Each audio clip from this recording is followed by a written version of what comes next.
जय भीम, जय भारत, जय संविधान। आज एक महत्वपूर्ण अपील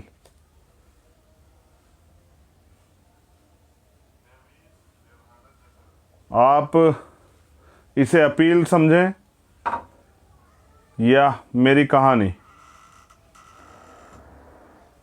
बस मैं फ़ोन को ठीक करूं, फिर आप लोगों से बात करता हूं।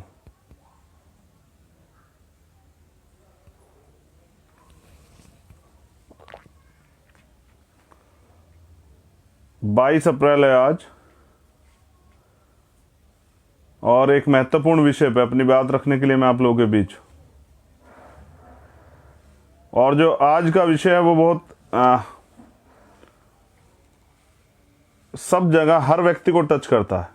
वो किसी जाति का हो, किसी धर्म का हो, किसी मजहब का हो, वो युवा हो, वो महिला हो, वो नौजवान छोटा बच्चा हो या फिर वो बुजुर्ग।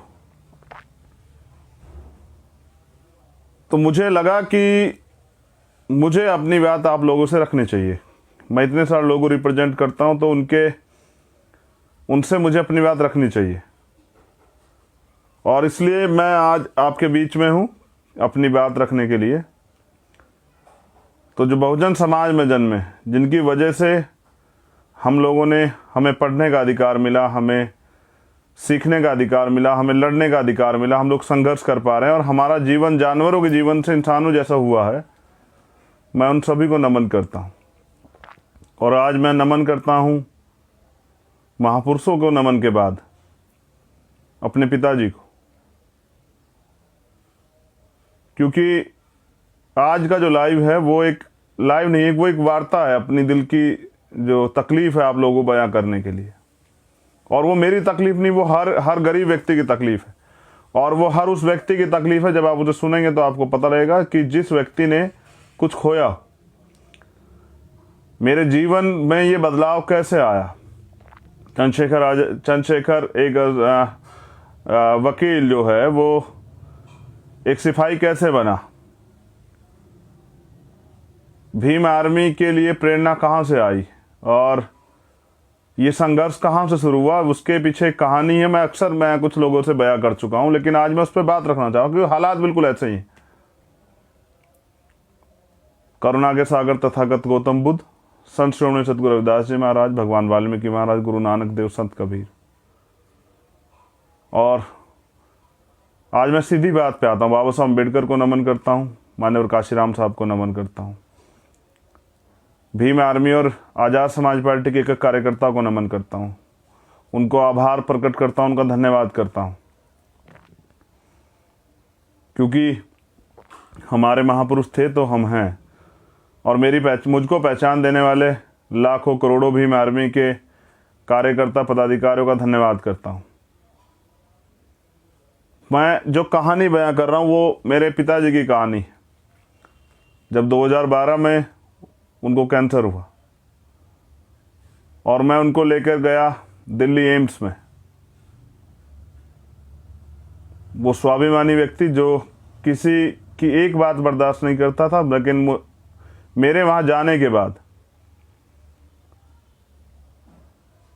पहली बात तो सरकारी हॉस्पिटल, जहां उम्मीद है कि हम गरीब लोग भी इलाज करा सकते हैं, और फिर एम्स जिसका दुनिया में नाम, भारत में तो नाम है, दुनिया में भी एम्स का नाम। लेकिन जब मैं वहां गया तो यकीन मानिए कि इस महामारी जैसे हालात तो नहीं थे, लेकिन तब भी वहां पर बेड नहीं था। फर्श पे मैंने अपनी बाजुओं में अपने पिताजी को लिटाया हुआ था, और मैं तकलीफ में था, रो रहा था, और ये उम्मीद कर रहा था काश कोई नेता मेरा जानकार होता तो शायद मेरे पापा यहाँ एडमिट हो जाते। वो कोशिश कर रहा था कि एडमिट हो जाए, लेकिन बड़े प्रयास के बाद भी वो एडमिट नहीं हो पाए। वो पल मेरे लिए दुखद था। अगर मेरे पापा एम्स भर्ती हो जाते तो शायद वो बच जाते, उनकी जीने की इच्छाएं थी, लेकिन मैं उनको बचा नहीं पाया। लेकिन उस दिन मैंने ये फैसला ज़रूर लिया था कि मैं किसी गरीब को इस इलाज की कमी कारण मरने नहीं दूंगा। मैं इस व्यवस्था को चैलेंज करूंगा, इस व्यवस्था के खिलाफ लड़ूंगा। देश में, समाज में जो बुराइयां, उनके खिलाफ खड़ा हो जाऊंगा और अपने साथियों के साथ मिलकर उनको बदलने का प्रयास करूंगा। क्योंकि कोई भी परिवर्तन, वो ज्ञान, उसकी पहली सीढ़ी है ज्ञान। ज्ञान से, एजुकेशन से ज्ञान, ज्ञान और ज्ञान से शक्ति, और शक्ति से होता है परिवर्तन। तो बाबा साहब अम्बेडकर ने कहा एकता में शक्ति, इसलिए संगठन बना। और ये जो भ्रष्ट राजनीति, ये आज के हालात पे बात कर रहा हूं। मैंने अपने पिताजी तो खो दिए, लेकिन मैंने चाहा है कि और गरीबों के साथ ऐसा ना हो, इसलिए हम लोग लड़ रहे हैं। और ये बात आज के माहौल में आप खुद चेक करें। जिन हॉस्पिटलों के बाहर से जो वीडियो आ रही हैं, शमशान में क्या हालात हैं, कब्रिस्तान में क्या हालात हैं, आपके घरों पे क्या हालात हैं, आपके गांव में, आपके जिलों के अस्पतालों में क्या हालात हैं, मैं उस पर भी चर्चा करूंगा। लेकिन मैंने जो कहानी आपसे बयां की, ये मेरी लाइफ का जो चेंजिंग मोमेंट था। क्योंकि मैंने अपने पिताजी से वादा किया कि मैं किसी भी कीमत पे, यहाँ कॉन्स्टिट्यूशन में सारे अधिकार होने के बाद भी जिस तरह का भेदभाव गरीबों और अमीरों के साथ है, और फिर जाति की तमाम तरह की समस्याएं, मैं इसको चैलेंज करूंगा, मैं इसको लड़ूंगा। और फिर माननीय अध्यक्ष जी और हमारे तमाम साथियों का धन्यवाद करता हूं, जिन्होंने मुझे ताकत दी, मुझे हिम्मत दी और मुझे चुना, मेरे ऊपर भरोसा दिखाया। तो मैं, यकीन मानिए, मैं जब मेरा भरोसा टूटा कि ये लोग नहीं कर पाएंगे, और लाखों लोगों ने जब मुझसे कहा कि आप कर सकते हैं, क्योंकि मान्यवर काशीराम साहब ने कहा कि मुर्दा लोग मिशन नहीं चलाते और जिंदा लोग रुकने नहीं देते। और उन्होंने ये भी कहा, तमन्ना अगर सच्ची हो तो रास्ते हजार होते हैं, और तमन्ना अगर झूठी तो बहाने हजार होते हैं। हमारी तमन्ना सच्ची, ये गुलामी की बेड़िया, ये गैर बराबरी की बेड़िया, ये असमानता की बेड़िया कटनी चाहिए। तो इसलिए मैंने कहा कि आज का जो मेरा लाइव है वो सिर्फ किसी एक जाति, किसी एक वर्ग, किसी एक समाज के लिए नहीं, देश के लिए। और मैं अब चुनिंदा मुद्दों पे आपकी बात रखूंगा, अपनी बात रखूंगा और आपसे, और लंबे समय तक आज आपसे बात करूंगा। अगर आम आदमी मास्क नहीं लगाएगा तो उस पर जुर्माना लगेगा, और यूपी में तो अगर दोबारा मास्क नहीं लगाएगा तो 10,000 रुपये का जुर्माना। और क्या योगी बाबा जी ने 10,000 रुपये का रोजगार दिया नौजवानों को? चलो मैं मानता हूं कि वो मास्क उनके लिए जरूरी है, आप तो रैलियों में नहीं लगाते, आपकी पार्टी के लोग तो नहीं लगाते। चलो खैर, मैं ये भी मान लेता हूं कि भाई साफ सरकार है, तो सरकार, कानून में सरकार के लिए छूट है, क्योंकि सत्ता का जो दुरुपयोग वही तो आप कर रहे हैं। लेकिन मैं पूछना चाहता हूं कि इस 71 साल की राजनीति में तमाम पार्टियों की सरकारें रही, तमाम नेता रहे, मैं जानना चाहता हूं देश से कि आप बताएं, देश के लोग मुझे, कि अगर हॉस्पिटल में बेड ना मिले, हॉस्पिटल में दवाई ना मिले, हॉस्पिटल में आईसीयू बेड ना हो, हॉस्पिटल में वेंटिलेटर ना हो, हॉस्पिटल में जो बुनियादी ज़रूरतें हैं, मेडिकल फैसिलिटी, वो ना हो, तो सरकार पे कौन जुर्माना लगेगा? कौन सी सरकार जवाब देगी इसका? हम लोग किससे सवाल करें? हम लोग किसको पकड़ें? हम किससे बात करें? और इन सब कमी के कारण जब हमारे अपने लोग हमारे बीच से चले जाएंगे, जो बच सकते हैं, जब ऑक्सीजन नहीं होगी, तो इतने लोगों की जान जा रही है, इनकी जिम्मेदारी किसकी है? ये सरकारी तंत्र बना किस लिए था? ये लोकतंत्र तो बना इसलिए था, ये एडमिनिस्ट्रेशन, ये बुनियादी जितना भी सिस्टम बना इसलिए तो बना कि अंतिम व्यक्ति को भी सुविधाएं दी जा सके, अंतिम व्यक्ति को भी जो है वो सुविधाएं, वो अधिकार मिले जो सभी लोगों को है। तो हम लोग किससे सवाल करें? आम आदमी किसके पास जाए? आम आदमी किसका गिरबान पकड़े? किससे सवाल करे? किसके आगे अपना दुखड़ा रोए? किसके आगे आंसू बहाए? किसकी गाड़ी के आगे लेटे? सीएम की गाड़ी के आगे, पीएम की गाड़ी के आगे? कहां जाए आदमी? जब वो अपनों को खोता है ऐसे समय में, कौन जवाब देगा? मुख्यमंत्री जवाब देंगे, प्राइम मिनिस्टर जवाब देंगे। जब आप सवाल करेंगे, आप मुद्दों पे सवाल करेंगे, इधर आप सवाल करेंगे तो वो आपको नक्सली कह देंगे, खालिस्तानी कह देंगे, आतंकवादी कह देंगे, देशद्रोही कह देंगे। आप सवाल करोगे मुद्दों पे तो वो ले आएंगे धर्म, वो ले आएंगे छद्म राष्ट्रवाद, वो ले आएंगे हिंदू मुसलमान, वो ले आएंगे, अगर इससे भी काम नहीं चल रहा तो वो ले आएंगे भारत पाकिस्तान, वो ले आएंगे शमशान कब्रिस्तान। ये सब बातें लाके और मुद्दों को पीछे हटा देंगे। ये देश की जो है ये आम समस्या है। ये जो मैंने कहा आपसे, जब भी आप सरकार सवाल करोगे तो सरकार, मीडिया के लोग इस पर चर्चा कर देंगे। अभी तो आप आने वाले कल में देखना कि जैसे चुनाव खत्म होंगे तो हो सकता है कि मीडिया गायब ही कर दे इस मुद्दे को, मीडिया दिखाए ना, क्योंकि आपको तो वही पता लगता है ना जो मीडिया दिखाती है देश के लोगों को। सोशल मीडिया वाले तो नहीं जा सकते हैं कि क्या क्या अस्पताल के अंदर हो रहा है। अब तो हालात भयावह हो गए हैं, डरावने हो गए हैं। और चोर बाजारी तो देखिए कि लाशों से भी पैसे वसूले जा रहे हैं। आप खुद देख रहे हैं कि क्रिमिनेशन के नाम पे, अंतिम संस्कार के नाम पे किस तरह लूट मची हुई है। ये वही लोग हैं जो आपको भगवान से मिलाते हैं, जो आपकी बात भगवान से करते हैं, और इनको अपना घर चलाने के लिए आपकी लाशों से भी पैसे चाहिए।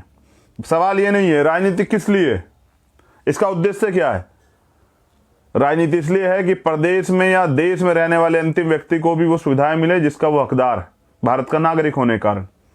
कौन सी सरकार दे रही है, किस सरकार ने दिया, और सरकार क्यों नहीं दे रही है? कॉन्स्टिट्यूशन देता। मैं तो अपने भाषण में भी कहता हूं कि रोटी, कपड़ा, मकान, चिकित्सा, शिक्षा, सुरक्षा, रोजगार और न्याय, ये 8 चीजें कॉन्स्टिट्यूशन देता है। सरकार की जिम्मेदारी बनती कि दे, लेकिन क्यों नहीं देती सरकार है? क्योंकि उनको पता है ना, जब वोट का समय आएगा तो हम हिंदू मुसलमान पे बात करेंगे, हम मंदिर मस्जिद पे बात करेंगे, हम भारत पाकिस्तान पे बात करेंगे, हम शमशान कब्रिस्तान पे बात करेंगे, हम धर्म पे बात करेंगे और धर्म की अफीम चटाएंगे लोगों को।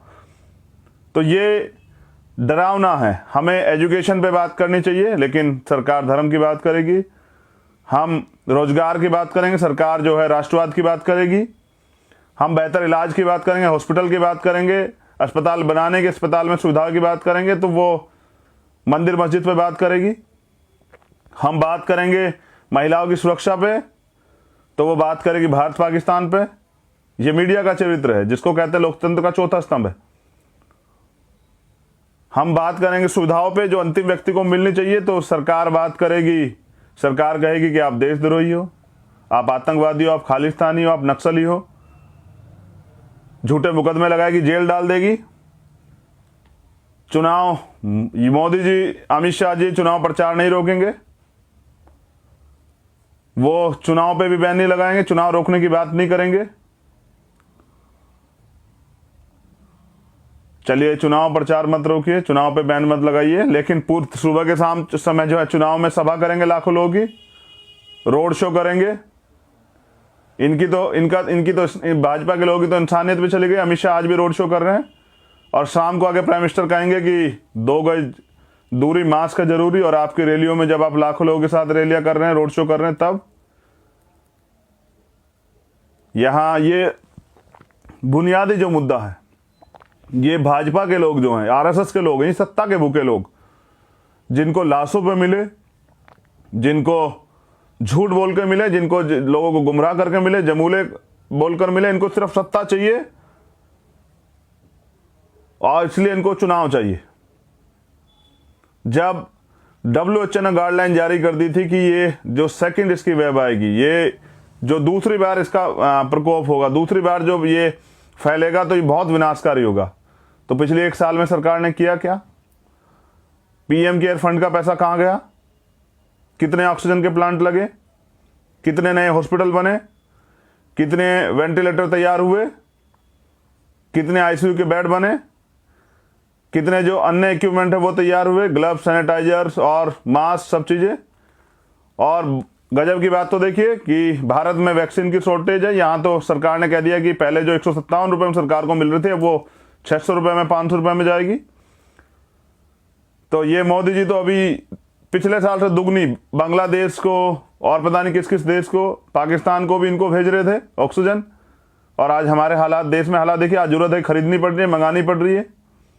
तैयारी क्या है सरकार की? सरकार वाहवाही लूटने के चक्कर में, सरकार जो है सत्ता में आने के चक्कर में, सरकार बनाने के चक्कर में, और ये सब चीज़ें कर रही है। इसका नुकसान किसे झेलना पड़ रहा है? आम आदमी को। और वह आम आदमी किससे सवाल करे, किस सरकार से पूछे? बड़ी बड़ी 3000 करोड़ रुपए की पटेल साहब की मूर्ति लगाने से गरीबों की जान बच जाएगी क्या? स्टेडियम बनाने से गरीबों की जान बच जाएगी क्या? 4000 करोड़ रुपए कुंभ में लगाने से गरीबों की जान बच जाएगी क्या? और जो आज हालात हैं, ऑक्सीजन का सिलेंडर अस्पताल वाले कहते हैं कि गरीब आदमी लेके आए अपना, तब पेशेंट भर्ती होगा। तो कितना रोजगार दिया सर आपने? कितने लोगों को जो है आर्थिक इकोनॉमिक कंडीशन क्या है, देश की जीडीपी कहाँ है, क्या बताना पड़ेगा आपको? माइनस में चल रहे हैं आप लोग। आम आदमी पे खाने को रोटी नहीं, वो कहाँ से लाके इलाज के लिए पैसे? और उसकी जिंदगी, राइट टू लाइफ की कौन जिम्मेदारी लेगा? ये सरकारों के अलावा कौन पे 302 का मुकदमा क्यों ना दर्ज हो? क्यों माननीय सुप्रीम कोर्ट जो है स्वतः संज्ञान नहीं ले रहा है? ये जो अरबपति खरबपति बन गए नेता, इनके बड़े बड़े कार्यालय बन गए, ये जो पैसा कहाँ से आया इनके पास? ये लोगों पे दवाई के पैसे नहीं है, लोगों की जान की कोई वैल्यू नहीं है। बीजेपी को, भाजपा के लोगों को सरकार बनानी है, बंगाल में चुनाव लड़ना है। अगर उसमें कोरोना संक्रमण फैल जाएगा, लाखों लोगों की जान जाएगी, कोई मतलब नहीं है। इनकी जो हवस है, सत्ता की भूख जो है वो पूरी होनी चाहिए।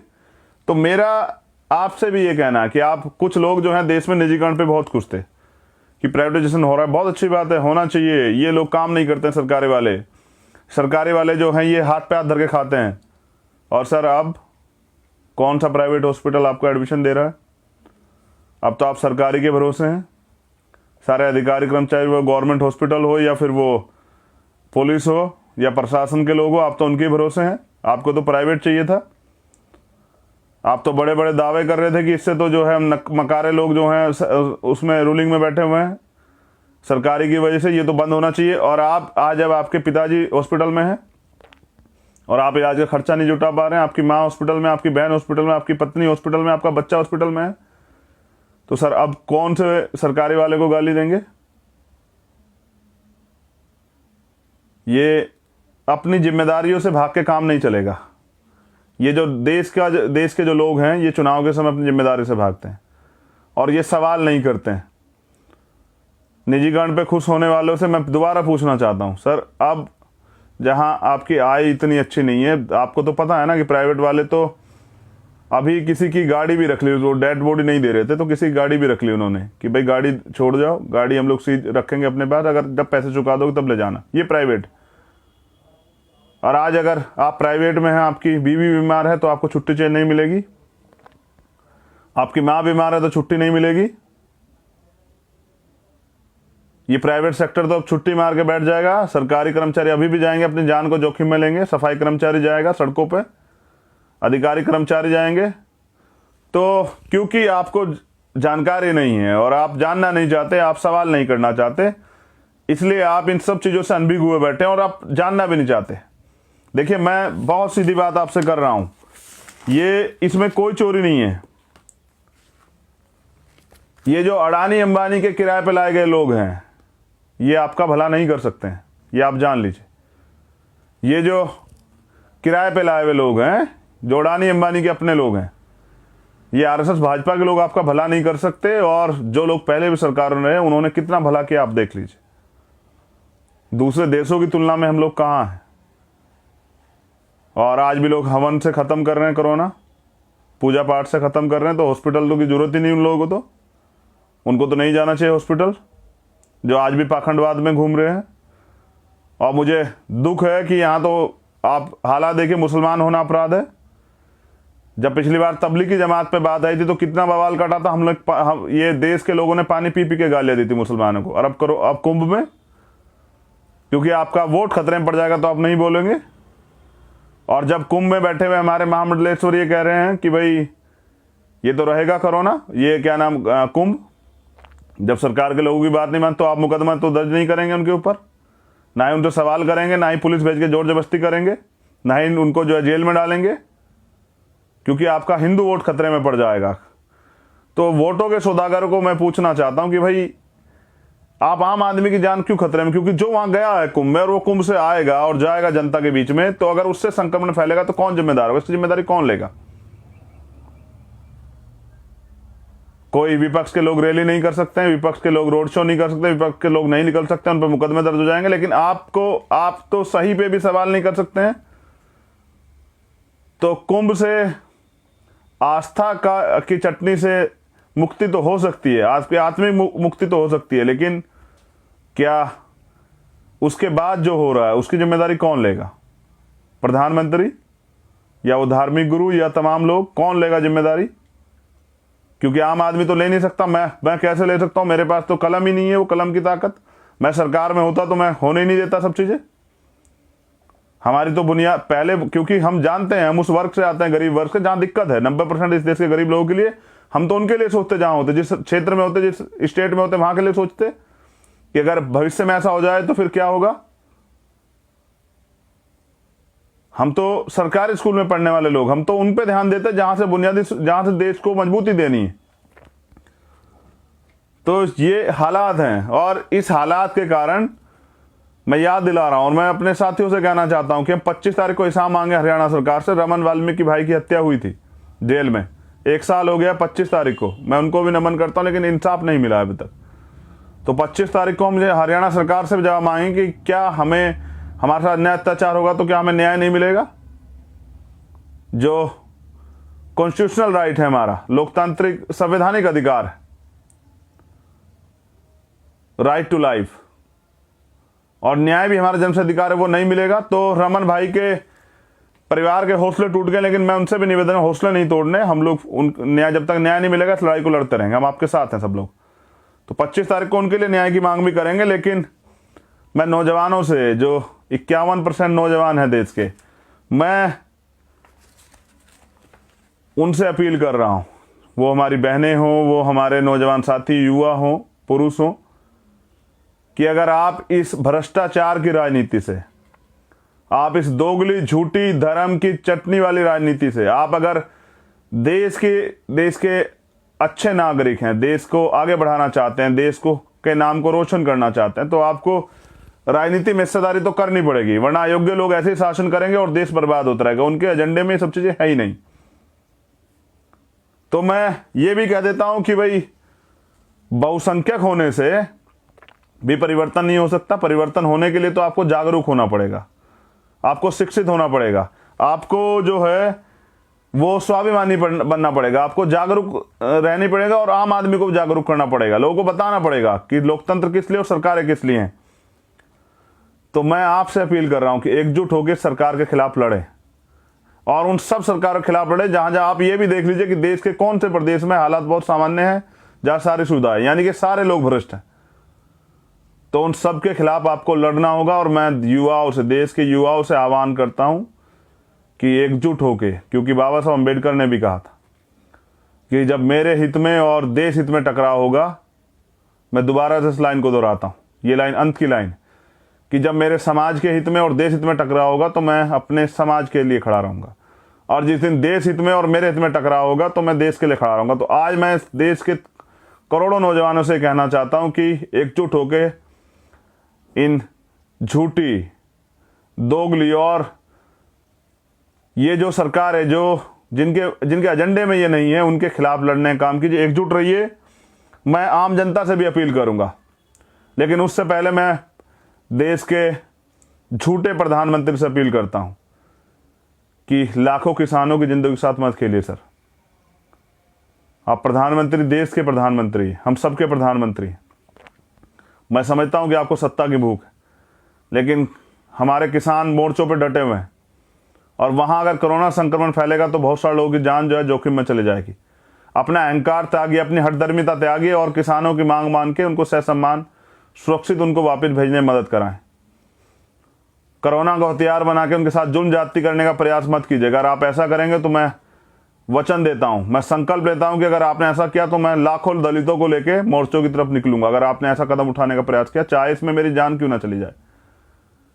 लेकिन मैं अन्याय अत्याचार के खिलाफ जो मेरी पहचान है मैं लड़ूंगा, और मैं आपको इजाज़त नहीं दूंगा कि आप हमारे किसानों के साथ मजाक करें, आप उनको हटाने का काम करें, उनके साथ जुल्म ज्यादती करें, उनके अगर आप गोलियों से भी खेलना चाहेंगे उनके साथ तो सीना हमारे सबसे पहले रहेंगे। मैं वचन देता हूं कि अगर आपने ऐसा करने का प्रयास किया तो मैं निकलूंगा, अपने सब लोगों से अपील करके, और पैदल निकलूंगा उन मोर्चों की तरफ, और इस लड़ाई को फिर हम लोग लड़ेंगे। अगर आपने हमारे किसान परिवारों के साथ जुल्म ज्यादती की तो ये सरकार इसे मेरी चेतावनी भी समझे, इस मामले में कोई समझौता नहीं होगा। पहले हम कई आंदोलन खो चुके हैं, लेकिन देश को बचाने के इस आंदोलन को नहीं खोने देंगे। तो अगर सरकार गोली से खेलना चाहेगी, बंदूकों से, तो सीने हमारे मजबूत है, हम आपकी गोलियों का दम देखने के लिए भी आएंगे, लेकिन इस बार नहीं। और मेरी अपील है आम आदमियों के साथ, भीम आर्मी और आज़ाद समाज पार्टी कार्यकर्ताओं से, बहुजन समाज के लोगों से, हर उस व्यक्ति से जो सक्षम है कि गरीब लोग परेशान हैं, वो अपने लोगों को बचाना चाहते हैं, सरकार ने सुविधाएं नहीं दी, उनकी मदद कीजिए। आप लोग निकलिए और अपनी जान की सुरक्षा करते हुए जो जरूरी चीजें हैं जैसे मास्क, सैनिटाइजर और ग्लव्स वगैरह पहन के उनकी आर्थिक या जो भी मदद आप कर सकते हैं आप कीजिए, और अपने देश के लोगों को सुरक्षित कीजिए, क्योंकि जब ये देश के लोग ही नहीं रहेंगे तो आप लोग लड़ेंगे किसके लिए। तो वो लोग धोखा कर रहे हैं, आप लोग मत कीजिए। मेरी आपसे अपील है भीम आर्मी और आज़ाद समाज पार्टी कार्यकर्ताओं से कि जहां भी कोई परेशान हो और वो आपसे मदद मांगे, मैं तो कर रहा हूं, क्योंकि मैं अभी सरकार में नहीं हूं, तो मैं लोगों से मदद ले लेके कर रहा हूं, लोगों से अपील करता हूं, लोगों को फ़ोन करता हूं, कॉल करता हूं कि मदद कीजिए। लेकिन मैं आपसे ये कहता हूं कि आप जिस भी ज़रूरतमंद की मदद कर रहे हैं तो अपने आप को सौभाग्यशाली मानिए, और ये झूठ, पाखंडवाद और तमाम तरह की चीज़ों से निकल के विज्ञान के क्षेत्र में जाइए। आज जो अगर कोई चीज़ आपको बचा सकती है तो वो दवाई बेहतर इलाज है। तो मेरा आज का जो लाइव था, इसके लिए मैं आपका धन्यवाद करता हूं कि आप हज़ारों की संख्या में इसको सुन रहे हैं, लेकिन इस पर अमल भी करना है। सत्ता, राजनीतिक व्यवस्था इसीलिए कि परिवर्तन किया जाता। 71 साल में आज भी जो है, अगर देश में 84 करोड़ लोग सस्ते राशन पर निर्भर है तो बदला क्या है देश में? यानी कि लोगों ने बदलना ही चाहा। लोग चाहते हैं गरीब लोग उनके मोहताज बने रहे, उनके अधीन बने रहे।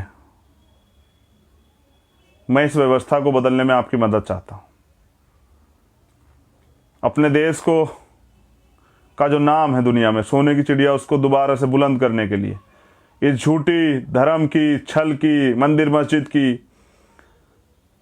पाखंडवाद की राजनीति से बाहर निकाल देश के लिए कुछ करने के लिए, देश के वंचित वर्ग के तबके को अधिकार के लिए और देश के गौरव को जिंदा रखने के लिए, उस गौरव को जब जय भीम जय भारत कहते हैं तो गर्व से हमारा सीना जो है चौड़ा होता है। जब टीम इंडिया जीतती है तो हम लोग गर्व करते हैं।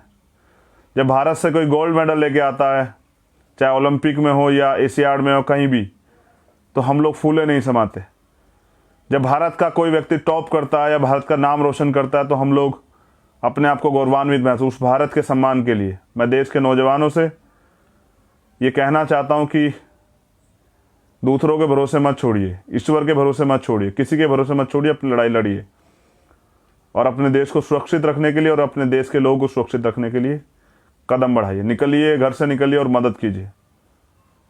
हाँ, यहाँ आपको मुसीबतों के सामने भी करने पड़ेंगे, लेकिन इससे नहीं घबराना, ये तो सहने पड़े हमारे गुरुओं महापुरुषों को। जब भी हमने परिवर्तन की लड़ाई लड़ी है तो बहुत कुछ कुर्बान करना पड़ा है। तो खूब मदद करें। ये मदद जो है लोगों के प्रति आपके भरोसे को और मजबूत करेगी। जय भीम, जय भारत, जय संविधान, जय विज्ञान, जय लोकतंत्र। और अपनों की खोने की कीमत वही जानता है जिसने कोई अपना खोया। मैं तो इस समाज को परिवार मानता हूँ। इस पूरे देश को परिवार मानता हूँ, बहुजन समाज को परिवार मानता हूँ। मैं तो करोड़ों माताओं बहनों के दुख को, उनके आंसुओं को पूछना चाहता हूँ। मैं तो अपने बुजुर्गों के की पगड़ी का सम्मान रखना चाहता हूँ। मैं तो नौजवानों के लिए हक अधिकार चाहता हूँ, उनके लिए रोजगार चाहता हूँ, उनके लिए अच्छे एजुकेशन चाहता हूँ, उनके लिए न्याय चाहता हूँ।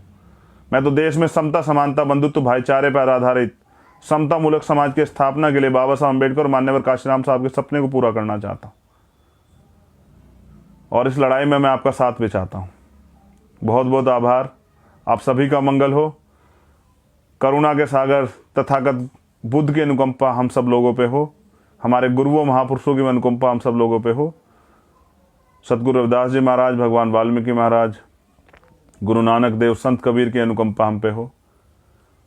और वो अनुकंपा इसलिए हो कि हमें सद्बुद्धि मिले देश के लोगों को, और हम लोग इस नकम्मी और भ्रष्टाचारी सरकारों को हटा के अच्छे लोगों को काम करने का मौका दे, जिससे कि भारत का भविष्य जो है वो अच्छा। बहुत बहुत धन्यवाद, आभार। जय भीम, जय भारत, विजय भारत और यशस्वी भारत।